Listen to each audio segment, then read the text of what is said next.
If your team got guaranteed money, tell them call me. Whoop. Make me say, my. I done been around the world. Yeah, I was made for this. Player Performance with J.A. Cavalier.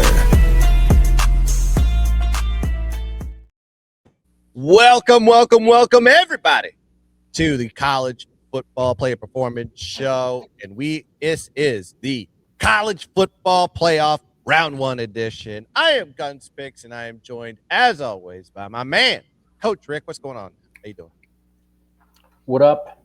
It's a heater here in north of Detroit, Rock City.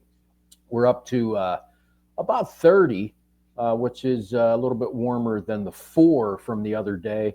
It's also pretty hot here in the Coach Rick household, as Coach Rick took the cup on Monday night over Mrs. Coach Rick with a big Steeler win over the Dolphins. But tonight it's all about college football. Yeah, Mrs. Coach Rick made a little bit of an appearance. A little she did. Real. Yeah. And really egg on her face on that one with some of the chicken that was going too on. Bad. Check that out on Reels. Yes, we got the college football playoff that's finally started. Of course, my Notre Dame Fighting Irish are not in it. I don't want to yell and scream anymore. I already did that on Instagram Live. I will not do that again. But we are here to bet on these games, give you a couple looks, and also we'll be talking about some of the Friday games as well on this show because, well, it's a little bit of a short card. We only have 4 games in the college football playoff round 1, so we have a few games on Friday that we can talk about. So without further ado, let's get into the games here. Let's go with the first one that is on Friday night in Norman, Oklahoma at night. 8 p.m. East is the kick on this one. And we have Bama. We have Oklahoma, and these teams have revisionist history, of course. They played earlier in the season. They played last year as well. Oklahoma seems to have a little bit of an advantage over this Bama team for some reason. And Kalen DeBoer, of course, Venables, getting the defense pumping on that one, even though Bama outgained them by a significant amount of yards in that game. But I will pass it to Coach Rick first. Talk about this game. What are your thoughts on this one? Yeah, you mentioned Oklahoma having kind of the upper hand. That upper hand, it's defense, right? We've been saying it all year. Like, this is it's an outstanding defense. Brent Venables is, he is a head coach because he is a great defensive mind, and his team is outstanding. We talked all year about it. But in that game that they played in Week 12, the fourth quarter was what? They kicked a field goal and took the lead 23-21 with like 13 minutes left, and then nobody scored, right? That says two things. One, Oklahoma's defense obviously very good, but Alabama's not too bad on defense either. Oklahoma got 17 of their points in that game off of turnovers. So that, is that going to happen again? I don't know. That's part of what they do. So we'll see. Alabama did have over 400 total yards. I believe they threw for well over 300. They were able to get to Simpson. They put a ton of pressure on him. I think they sacked him 4 times. They picked him off. The pick was early. It was in the first quarter, and that was a pick 6 as well. So, as I mentioned, 17 points off turnovers. Unfortunately, both these teams offensively have actually, Oklahoma's been doing it all season. They're the worst offense in this field of 12. And in Alabama over the last few weeks, their offense has actually struggled a little bit. So, we see that reflected, obviously, in the total. And, if you know where I'm going, you can probably guess, right? Alabama, last 10 SEC games, the under's 9-1, 6-2 when they're playing on the road. Oklahoma, last 8 against SEC opponents, 6-2 to the under. These teams have played. This will be the 3rd game in the last 2 years that they've played against each other. The last 2, both unders, 46.5, 45.5. This game opened at 41.5. Now it's down to 39.5. I've seen, and I wouldn't be surprised if it dips a little lower. Myself, I would prefer to have the key number of 41, but even at 39.5, I would lean under.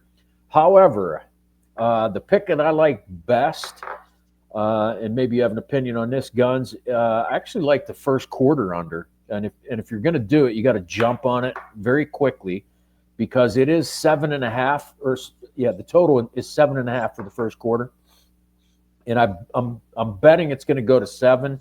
And if it gets to 6.5, I probably don't like it. But Alabama gives up 3 points, a little over 3.3, 3.4 in the first quarter.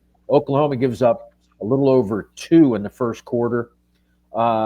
When they played in that first game, it was 3-zip Alabama until the pick 6, which was late in the first quarter. They get a turnover, run it back for a TD. Obviously that's kind of an outlier score. But these two teams, you can bet, guaranteed, they're going to come out. Both of them are going to be geared up defensively. The offenses will probably be a little conservative. Try to get a feel for what is the defense going to give us? What are they going to show us? Should be a slower paced first quarter. Actually, like I said, I like the first quarter under 7.5. And right now I'm leaning towards the full game under as well. I mean, yeah, I like the look on that first quarter under. Keep in mind, these guys have had 2 weeks to prepare for this game, and they didn't have to play in any conference championship or anything like that. So yeah, that would be a little bit of an advantage for the defense more than it is the offense in a lot of these games. But yeah, I mean, when I look at this game, I'm looking from a side perspective. I mean, I'm looking at Oklahoma, how they've done at home this year. The defense is holding opponents to 12 points per game. They're 206 yards of total offense, roughly. Then you have a plus 15-point differential. They're outgaining opponents by 114 yards per game at home. These teams did meet in November. We already talked about that revisionist history. Oklahoma did win that game. 6.5-point road dogs in that one. So I would think that, seeing the misleading outcome of that game, of course, Bama did outgain them by 194 yards, but they had a minus 3 turnover ratio in that one. But the books are saying, nah, I think this is more of an Oklahoma spot. And I think I was looking before. I think it may even reach into Oklahoma, may get favored in this one. We'll have to see about this one. The pass rush has been something that Oklahoma has really flourished on. And this is why that defense is so good. The quarterback doesn't have time. They get a little bit of panic. Then all of a sudden, either turnovers happen, throwaways, sacks, what have you. They have 11.1% sack rate. And they get to the quarterback very well with that defensive line that they got there. And, of course, Bama has struggled stopping the pass rush as of late. They've allowed 3 sacks or more in their last 4 games. And that includes playing an FCS opponent that got 3 sacks on them. That includes Auburn, that was putting some really good pressure on Simpson. And he was making some immaculate throws in that game, avoiding sacks. So keep that in mind as well. And even Georgia in the SEC championship last week. Oh, yeah, I forgot. Bama did play in the SEC championship. That's my fault. So, yes, Oklahoma has the advantage on the added rest. I should have said that before. My fault. Bama has struggled when they can't run the ball this year. And, of course, they're dealing with some injuries. Jam Miller on the injured list. I think he should play in this game, but he's still banged up if he does play in this one. When they're held to under 100 rushing yards this season, Bama is 2-4 ATS this year. Their only covers were LSU. We know about the problems that they had this year. And in Wisconsin, earlier in the year, they were 18.5-point favorites in that one. They were held to under 100 rushing yards in that one. And the other 3 were outright losses. So keep that in mind. Look at this one. And guess what? Oklahoma is ranked first in opposing yards per carry against the run, third in opposing rush yards per game. So when I look at this, I'm looking at this from a perspective of like, yes, it may be revenge here for Bama, but I've watched them the last 4 weeks. I am not impressed with this scheme anymore. Kalen DeBoer might have a great offense and some offensive weapons, but I think they've taken a step back. And I think that teams have realized if we can get to the quarterback, we get to Simpson, and we can put some pressure on them and pin their ears back and just go at him, he's going to suffer on this one. And we may see a similar outcome of turnovers that we saw in Norman. So, and everything kind of fell apart after that game in Norman, by the way. And all of a sudden, I think some of the defensive coaches were writing notes and seeing what they could do. So I don't think this is a revenge spot. I think Oklahoma wins in Norman. Keep in mind, Oklahoma, every time you get Norman and you get them at night on a Friday night, I got to take them on a money line here. So give me Oklahoma money line. That's the way I'm playing this one. All right, let's go to the next game on the board here. Miami versus Texas A&M. Of course, their big wins this year were my Notre Dame Fighting Irish by narrowest margins. I will digress and go on to this one. Kyle Field is going to be the spot, College Station, Texas, 12 p.m. It'll be the first game out the gate at 12 p.m. East. on Saturday to open up a 3-pack of college football playoff games. Should be a good one. I am perplexed on how to play this one, but Coach may have a look on this one. What do you think? Yeah, if there's one game out of these four where I'm still just not there, this is it. And you said it too. It's a tough one. So what do you do? Well, here's a couple ways you can look at it. Right. A&M obviously gets the advantage of playing at home. Kyle Field is a very, very difficult place to play. The whole 12th man thing. And people go nuts and they're going to be burning shit the night before, right, with the bonfire and all that. On top of that, you look at Miami when it goes on the road. They had some difficulty, on the road. They went to Florida State. They end up giving up 19 unanswered points. That's not great. They go to SMU. They lose in overtime. Can they handle the pressure of playing at Kyle Field? I would think that Mario Cristobal can do a great job of preparing his guys. What they're going to have to prepare for is, A&M actually very outstanding defense. They give up points, but the pass rush and the pass defense is just outstanding. They lead the nation in sacks. I think they're tied with Oklahoma. Actually, I think they have 41 or 42 sacks. Cassius Howell's he's a stud, man. If you don't know that kid, you'll know him when he's playing on Sunday. But A&M's pass defense, top 25, give up 195 yards a game. The last time that Miami played a defense like this was when they were at home on a Friday night against Louisville. And, Louisville had a pretty strong pass defense all year, and especially up to that point when they played Miami. And then we all know what happened, right? Louisville, beat Miami there.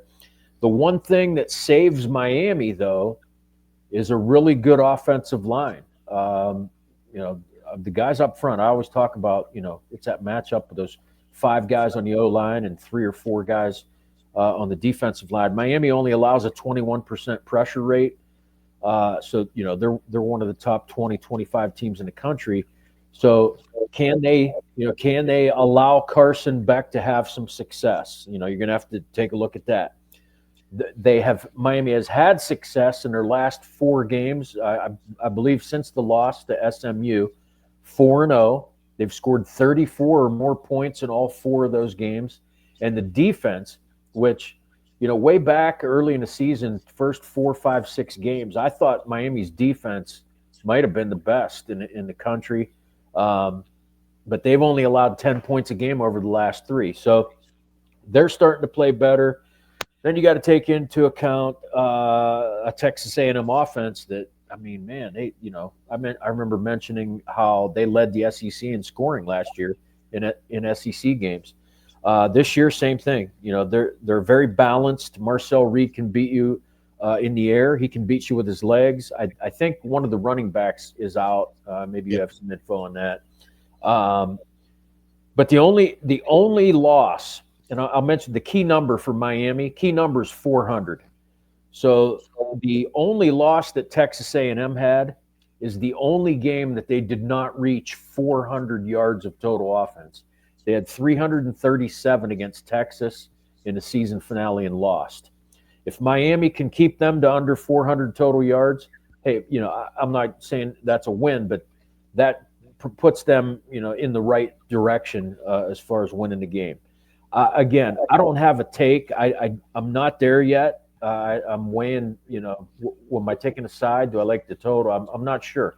However, the one thing that I can lean on right now, just because of A&M's defense. Carson Beck has been pretty good over the last 4 games, and he really hasn't been bad all season as far as decision-making. But Texas A&M just gets after the QB, and I think they put enough pressure on him. And maybe they don't sack him, but they make him move around. And anytime a QB has to move his feet, I work on this day in and day out with quarterbacks. I make him move after taking a drop because it's hard. You don't think it is, but you take a drop, and then all of a sudden you have to, you got to step out, you got to step up, you got to bail out, whatever it is. It makes the throw harder. I think Carson Beck throws a pick, Right now, it's about minus 115, minus 120 to get Carson Beck for an interception. That's where I'm at right now. Yeah, I mean, you bring up that Louisville game and watch some of the tape on it when you watch the highlights. And what they did is they put pressure on Carson Beck. Now, Carson Beck, I don't even think he took a sack in that game. But what he does is he gets rid of the football. And sometimes he forces throws where he shouldn't be forcing them. So if there's anything that he would do, is not just take a sack. He's going to try to he's going to try to make a play and make a throw, and that's where the mistakes tend to happen with him.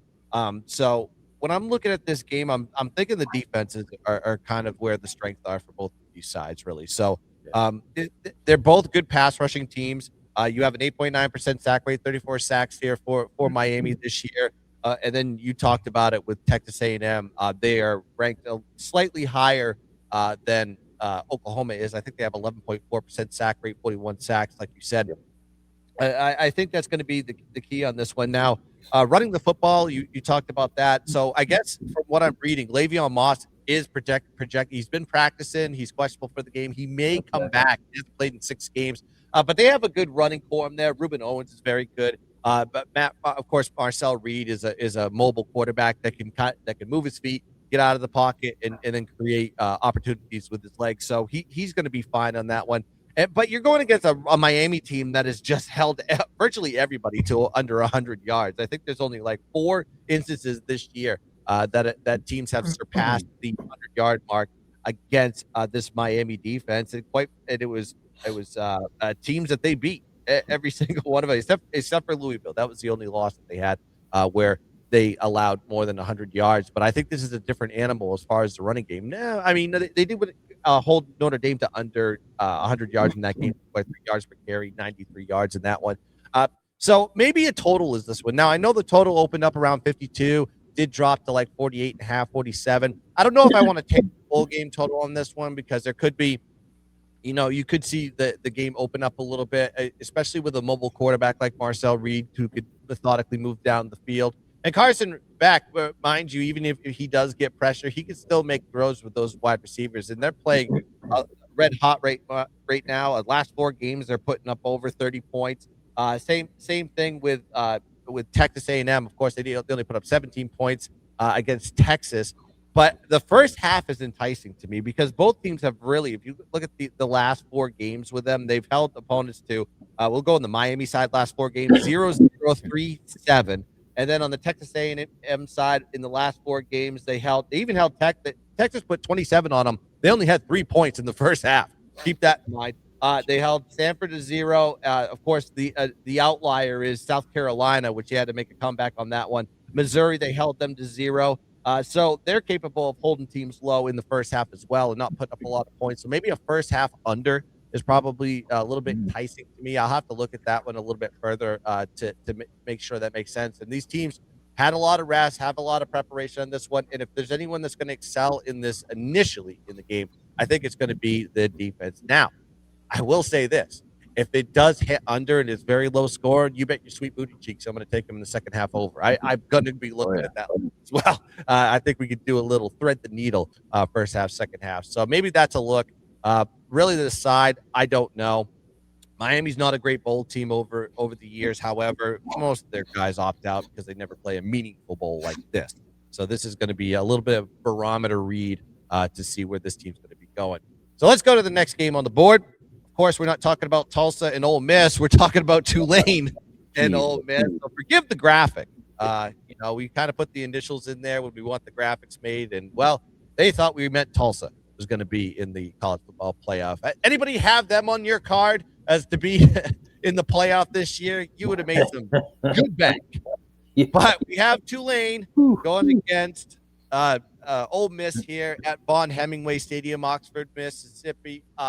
Weird that Lane Kiffin's not going to be there, of course. But the offensive coordinator is Charlie Weiss is going to be there. Charlie Weiss Jr., I should say. And the defensive coordinator is taking over the reins as the head coach, will be the head coach moving forward. And then Tulane is playing with their coach as well that is going to another school. So the nature of the beast of the college football dynamic and atmosphere is full play in this playoff game. But I'll pass it to you, Coach. What are your thoughts on this one? Yeah, it's interesting. You mentioned kind of the big dynamic with Summerall's going to be at Florida, but he is going to coach throughout the playoff. And then, of course, Lane Kiffin's already out, on his way to LSU to do what Lane does. Pete Golding takes over, solid defensive guy. So there's a little bit of continuity there. And then you mentioned, Charlie Weiss Jr., not the original front butt himself. Yeah, but no, Charlie Weiss Jr., yeah, solid dude, and obviously solid in the first meeting against Tulane back in September. They put up 45 to beat them 45-10. I think they had 548 total yards. And when you talk about this game, it's the big thing that stands out, of course, Ole Miss pass offense is one of the best in the country. They're number 4. They average almost 310 passing yards per game, and then Tulane's pass defense is it's a bottom feeder, 124th in the country. They just give up a ton of passing yards. The other thing you got to look at is Ole Miss's defense. At the beginning of the season, you're like, they're not as good as they were last year. But they've improved throughout the season. Like I said, Golding, solid defensive mind. In the first game against Tulane, they actually really got after Jake Retzlaff, and he had his worst game of the season. He was 5 for 17. He had like 50-some yards passing. So if they do that again, maybe you take a look at the spread. I'm not a fan. That's a big number especially for a playoff game, especially against a team that's really done pretty well against the spread. If you look at, I believe it's the last 25 games that Tulane has played on the road, they're 18-7 against the spread. And if you go to the last 12, which would probably include all of Summerall's road games, they're 8-4 against the spread. So that said, what do I like? Well, it's the total. I mean, think about it. They've played 3 times since 2021. In 2021, they played, the game total was 77.5. Then they play in 2023, I believe, and the total was 60.5. They play this year at 61.5. This game opens around 55.5, 56. It did tick up a little, but it's ticked back down. I saw 55.5. I'm sure you could probably get 56.5 too. But I do like the under. The under is 9-1 when Ole Miss has been favored. And even bigger than that, when they've been a favorite of at least 17, the under's 7-1. The last 8 times they've been a favorite this big. So I think this spells, hey, we're going to, dick stomp Tulane. We're going to hold them to, 10, 14. They're going to keep them under 20 points guaranteed and put up a big number themselves, but it's just not going to get to 56. So I like the under. I would prefer 56.5. Yeah. I have a pseudo thread the needle type of situation here when I look at this one. I'm just looking at the numbers here now. Bear with me here for a second. I agree with you on the under. I think that's the look that I have in there for the full game. But I think there's another element that we can take in here, and it may be. Well, let me get to the stats here. So Tulane has some good defensive numbers. But when you look at them, they struggle on the road. They gave up 31 points per game to their opponents, 411 yards of total offense, 71% opposing pass completion percentage, and 288 through the air. And then you have that Ole Miss offense. They're explosive, especially at home. 39 points per game, 524 yards of total offense, 318 in the air, and 207 on the ground at home this season. So they can put up points at home. Tulane does struggle when they have to play those high-scoring offenses. We've seen it all year. They gave up 48 points to UTSA. They gave up 32 points to Memphis, 27 points to Duke, 45 to Ole Miss the last time they played them, and they couldn't score points either. So Tulane's defense has given up 400 yards or more to their opponent 7 times this season. So it feels like a very lopsided element. But Ole Miss's defense has been very good at home this season, only giving up 16 points per game and held Tulane to 10 points the last time they played them. These teams did meet. Coach alluded to that one. 45-10 was the outcome. earlier in the season. They were 12-point favorites in that spot, but now we're seeing 17 and a half, maybe even higher by the time this game kicks off. Lower total though. So instead of it being 12 points and 61, which was the total last time, we're seeing a higher spread, lower total. Gives you an indicator that they're looking for a lopsided outcome here, more on the Ole Miss side than on the Tulane side. And the line does indicate an under and an Ole Miss cover, but I think a great way to play this one is play the team total over with Ole Miss. It's more sheer on the fact that Tulane struggles against high scoring offenses. There could be scoring, but I think it's going to be one sided. And I think that Tulane is not going to be the team that's going to be scoring. So maybe even look at a team total under here for Tulane as well. But I think the under is the way to play this one. You could play it three ways if you want, but I think considering the fact that every time that Tulane goes against a high scoring offense, a high octane offense, they give up more than 30 points to them. I think the team total over and the full game under to thread the needle. I just don't think the points are going to be scored on the Tulane side, but they could be scored on the Ole Miss side. All right, one more game to give it up to the playoffs. Let's go to another JMU versus Oregon. Another G5 versus top 5, top 10 FBS team. Of course, Notre Dame not better than JMU. Not better than Tulane, apparently. But we still have the game, and it's a high spread in Autzen Stadium at Eugene, Oregon. It's going to be a night game on Saturday to close the book on the first round. I'll pass it to you, Coach. What do you think about this one? The Ducks versus the Dukes. Yeah, well, your narrative at the end of Tulane Ole Miss is really fits here as well. But I'll backtrack. Just to say this, I think the line's Oregon minus 21. I've seen some 20 and a halves. I actually saw 21 and a half too, but so it's somewhere around the 3 touchdown mark. I know Bob Chesney. He recruited a couple of our kids. We had a couple kids play for him at Holy Cross. When he was at Holy Cross, that's an FCS school if you don't know, but Holy Cross beat 2 FBS teams. And almost a third. They lost to Boston College his last year at Holy Cross. They lost 31-28. So, this dude can coach. James Madison is a pretty good football team. And I hate the schedule strength comparison thing.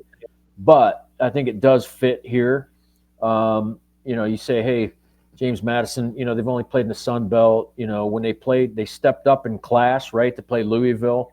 And, they lost that game by 2 touchdowns. So, is Louisville a little bit better than Oregon? Well, I don't think so. I think Oregon's, a damn good football team. But, I'll mention a couple things here, and then I'll tell you what I do like.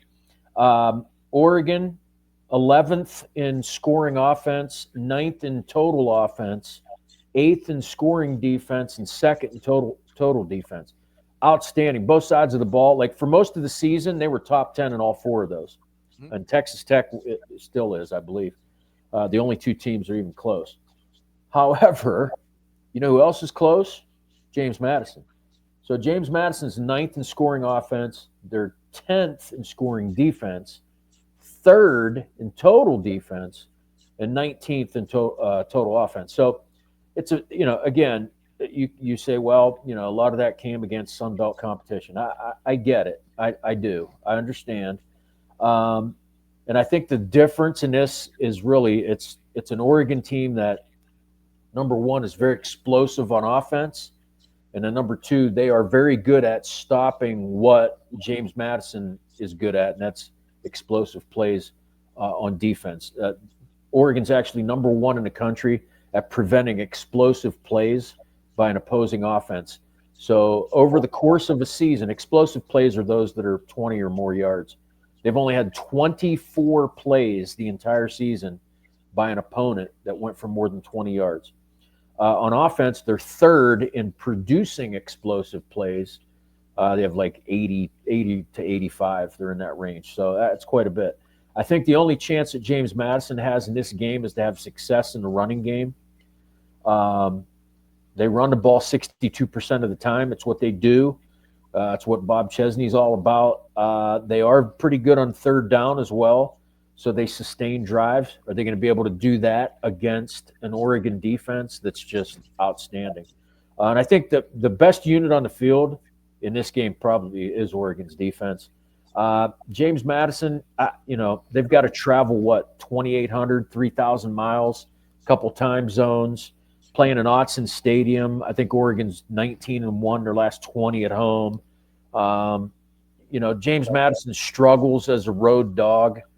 I think they've only played 2 that I can recall where they were a road dog this big and they lost both. And they actually didn't cover either one either. But I'm not, like I said, Bob Chesney can coach. I don't know. Somehow maybe pull some Jedi mind tricks to maybe keep this closer than you think. But what I really do like is what Guns alluded to, like I said, at the end of the Tulane Ole Miss discussion there. And that is James Madison's team total going under. Because, again, the best unit on the field, I think, is going to be Oregon's defense. And if this spread's going to stay 3 touchdowns, how are they going to get to more than 2 touchdowns? Because the team total is 14.5. Can they score 1 or 2? Maybe, but they're not going over 14.5. They've only scored less than 15 points one time. And of course, that's the game that they played against Louisville when they had to step up in class. Louisville, pretty good defense. Guess who's a lot better? Oregon. I will say this about that Louisville game is if you got the wrong side of the line, I remember that line was jumping around from 12.5, 13 to 8. I think it closed at 15, ended at 14. So if you were on the wrong side of that line, that's a detriment to you. But you mentioned the strength of schedule on this one. Of course, JMU faced the 102nd toughest schedule in the country. Their best game they faced was Louisville. And then Oregon faced the 16th toughest schedule in the country. So the barometer there between those 2 squads is, Oregon does definitely have an advantage. Also, when they're a double-digit favorite this year, 5-1 ATS, 5-1 to the over when they're a favorite of between 10 and 30 points this year. So they just notoriously get out there and get after it when they're a big favorite. But what I liked about these teams, and I've monitored both these teams all season long, and one of my favorite things about JMU is I know they start out slow. They always come out of the gate. They come out super, super flat, and then they make their adjustments in the second half and come out swinging in most cases. You look at the offensive average here for JMU. They average 16 points per game in the first half and 14 points per game on the road. That is ranked 33rd in the country. But Oregon is a notoriously fast starter. They average 20 points per game in the first half and 23 points per game at home in the first half. That's ranked 7th in the country. Then JMU's defense gives up 12 points per game in the first half and 11 points per game on the road, but weaker competition. That is ranked 43rd in the country. Oregon, much different. 6 points per game given up in the first half, 7 points per game at home. That is ranked 4th in the country. So there is a variance there in that first half. You got to remember, JMU in the first half has trailed against Liberty, Georgia State, and Washington State this year. These aren't the biggest and strongest teams in the country. And Oregon has only trailed once in the first half, and guess who it is against? The number 1 team in the country, Indiana. That's it. They've had the lead in every single first half this season. Then you have the advantage for Oregon with the extra rest. You're playing at home. You don't have to go anywhere. You have the extra rest. Of course, JMU had to play in the Sun Belt Championship last week. I just think initially, as much as that line at 21.5, you could have some chicanery and miss a cover or something like that if you get the wrong side of the closing line, right? So I want to take it for the first half because I think that's a little enticing. I think this Oregon team could come out the gate and be up 2 scores very easily, and we're talking 2 touchdown scores, and we're seeing the line here at 11.5 in the first half. I think that's where the Oregon is going to dominate. They're going to come at you quick. They're going to try to choke you out early and take away your soul. And then maybe we see something different. And we'll have to monitor the line here in the second half because I do think that JMU is a very good second half team. And if they get down a lot early and Oregon decides to maybe take their foot off the gas pedal and relax a little bit, we could see an advantage to taking JMU in the second half. We shall see. But I think in this case, I like Oregon in the first half, and you get it minus 11.5 currently as we're recording the show. All right, we broke down college football first round. We have 2 more games to talk about. We're going to talk about some of the Friday bowl games. Of course, we don't have anything on the Thursday games, and we don't know when the recording's going to come out. We know it's going to come out before Friday. But before we do that, make sure you like and subscribe to the J.A. Cavalier channel as you're watching this video, and make sure you get to the comment section. Drop a few comments. Drop a few plays if you want. What do you like in college football? And make sure you check out all our content. The best way to do it is go to Instagram, @whylose_guns, @whylose_coach. And then you can check out our telegrams. We have our links in the bio, and we'll talk about our deals that we got going on at Wylose after we talk about some of these other games. Let's talk about Kansas State and Western Michigan.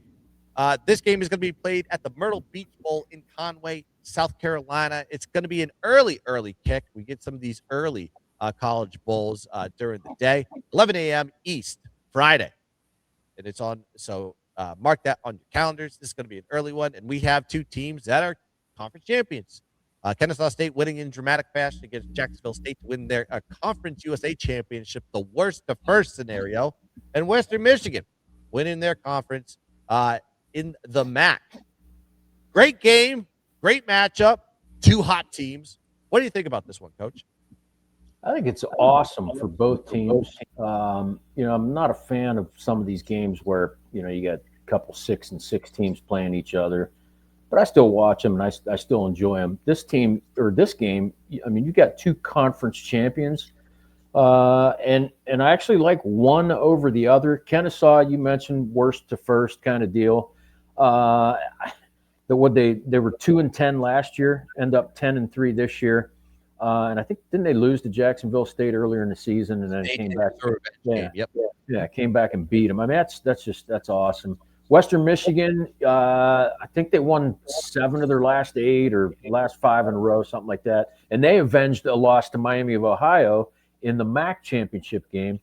But here, I think it's a mismatch really, because Western Michigan, obviously I'm here in the state, we send kids that, they go to Kalamazoo and play for Lance Taylor, but this is a team that's built on toughness. And no offense to Kennesaw State, but Western Michigan, they run the shit out of the football and they play outstanding defense. I think they give up less than 19 points a game. The big thing for me is they pound the ball. They run for 200 or so yards a game. And they are excellent on third down, and that is why they are ranked number 17 in the country in time of possession. And when you control the football and keep it away from the opponent, you're able to control the outcome of the game. They rushed for 210 or more yards in 4 of their last 5 games, and they won those games, all 5 actually, won all 5 by an average of 8.6 per game. If they are able to keep the ball away from Kennesaw State, because Kennesaw State, decent offense, especially the pass. Mario Odom, pretty good QB. They can sting you if you let them. Western Michigan's defense is just, it's a different animal. So I think I like Western Michigan, even if it's minus 3.5. Like I said, they've won the last 5 games by a margin of 8 or more. So I like Western in this one.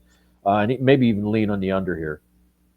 Yeah, full alignment on this one. I think just a far superior team going into this bowl, and then they're 9-1 out of the last 10 going, including that win in the MAC championship. But Kennesaw State 10 out of the last 11 winning the Conference USA. However, strength of schedule is kind of a concern to me because Kennesaw State played the second weakest schedule this season, 133rd. The only team that had a weaker schedule in FBS was Middle Tennessee State. That was the only team that had a lower one, and they were in the same conference. Of course, Conference USA is considered one of the weaker conferences, but Western Michigan played the 108th toughest schedule, but I think there's a little bit of a variable there between the competition that they played.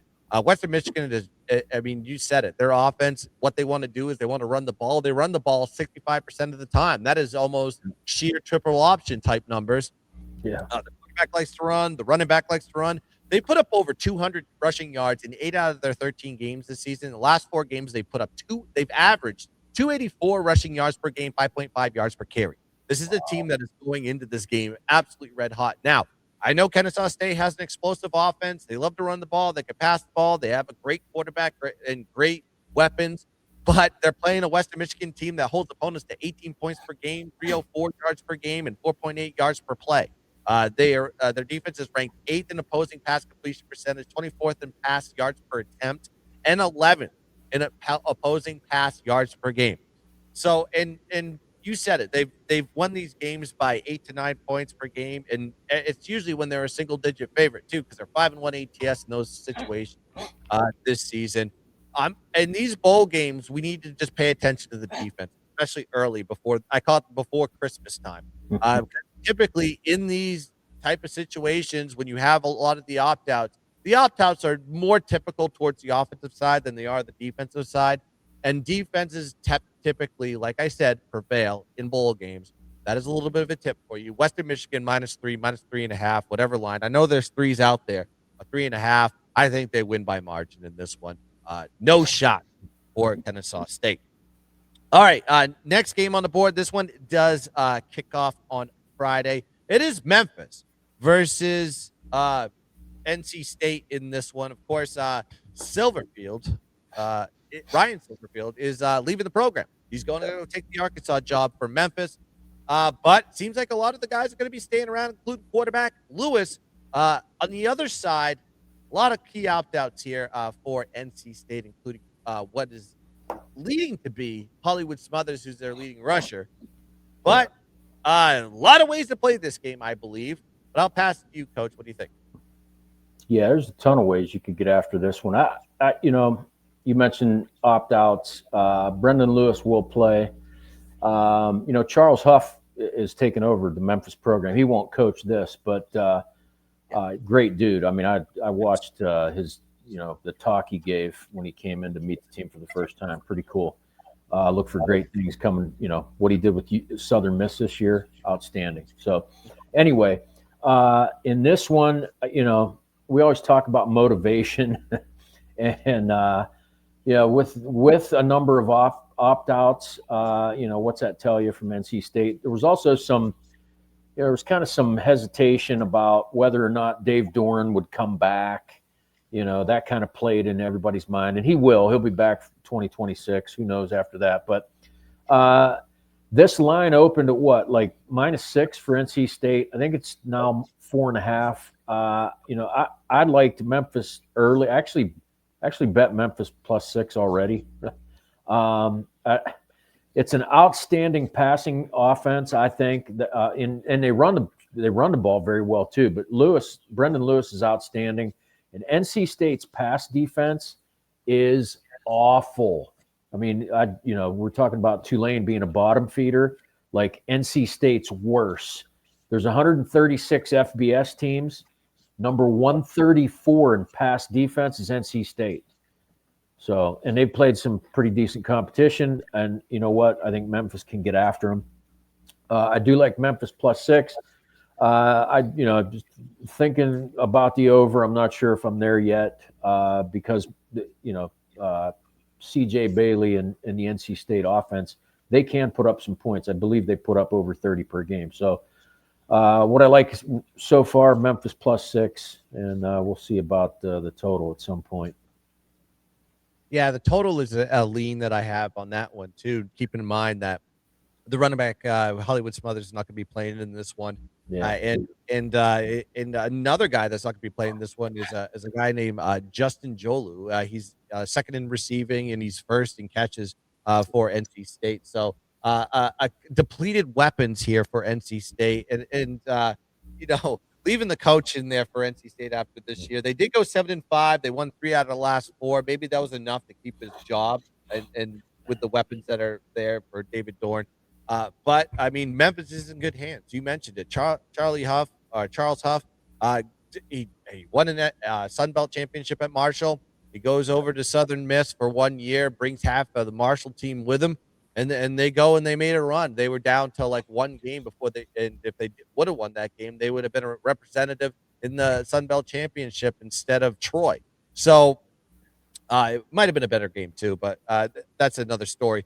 But the key opt-outs in this one just tells me everything I need to know. It's motivation. The motivational factor is definitely on the Memphis side, regardless of the coaching situation. I know Ryan Silverfield is not going to be the head coach on this one, but it seems like everything else, the glue there that is intact to go out there and make a run. Keep in mind they lost their last 3 games, but they lost to good teams. They lost to Tulane, they lost to ECU, and they lost to Navy.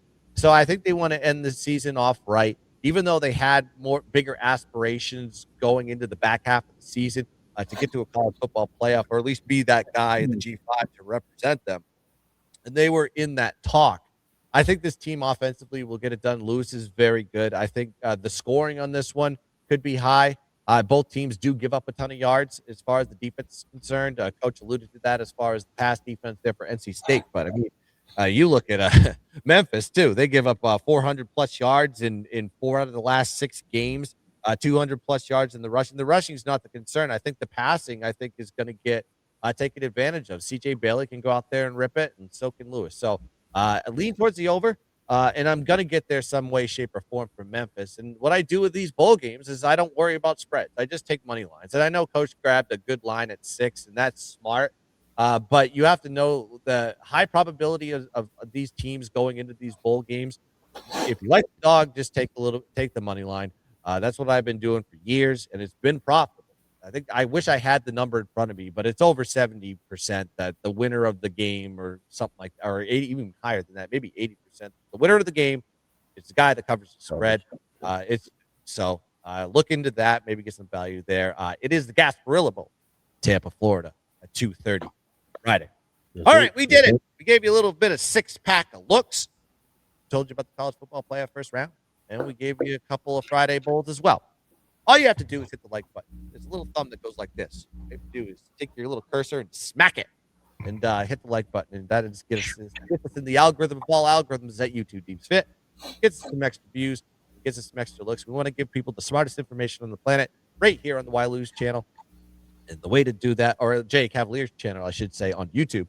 And you can support us on Instagram as well, @WhyLose_Guns and @WhyLose_Coach. Coach, what do you got going on for deals this Christmas time? Well, here's the first deal. Instead of a 6-pack, let's make it a 7-pack. Here we go. Because I'm telling you here, look, if you want to watch a game this weekend, at the very least, you got to DVR this game. I'm telling you, it's a Division II national championship game. Ferris State, which is right here in Michigan. We know Coach Anise. He's the head coach there. A couple of my buddies played at Ferris State, guys I've coached with. They're going to play a team called Harding, which I believe is in Missouri. But I'm number 1 in the country in D2 scoring. Ferris State, 53.5 points a game. Their offense is outstanding. It's option-based, but it's all shotgun stuff. They throw the ball a ton, too. Harding is number 3 in the nation in D2, 45 points a game. They are a true triple option, Army, Navy, or more Army, Air Force, under center, triple option team. And they've played before. They play some shootouts. It's going to be a great football game. Watch it. If you are a true football fan, you will watch this game and love it. I know I will. So anyway, that is the first deal. And of course, it's the Coach Rick deal. Let's see. We're going to have a max bet Friday. We'll have a max bet on Saturday. $49 will get you the max bet plus any of the other bets that I make on any of these other football games. If I don't hit the max bet, we're going to get you a month of all of my picks for free. It's been working out pretty much all season. So grab that while it's hot. Absolutely. I got 2 deals going on. Got the holiday special that I'm doing for the all sports package. You can go grab that. I believe it's the college football bowl season. I'm going to give it away for $100. That's right, $100.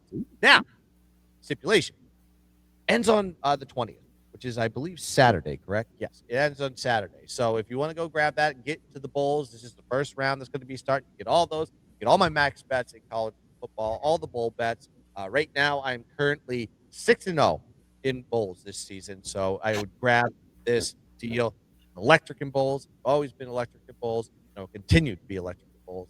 Great deal. Invest in the GUNZPICKS. Also, I'll give you the all sports deal, $100 as well, but it's for the last 2 weeks. I'll get you right down to New Year's Day, right at when it hits to 2026. The deal is gone, and you get all those picks though. You get every single pick in that window for $100. All the sports, college basketball, college football, NFL, all the max bets, everything in between. So those are the two deals I got going on. A couple double $100 specials. You pick one, ride with the guns. All right, and you can go check out our telegrams. Go check out those deals. So that's going to do it here for the Why Lose Player Performance College Football Round 1. We will see you next week to break down more games, more plays, and more bowls. Till then, I am Gunspix.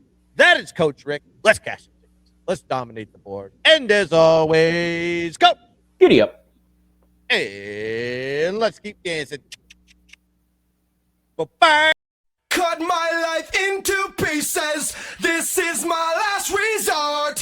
Suffocation.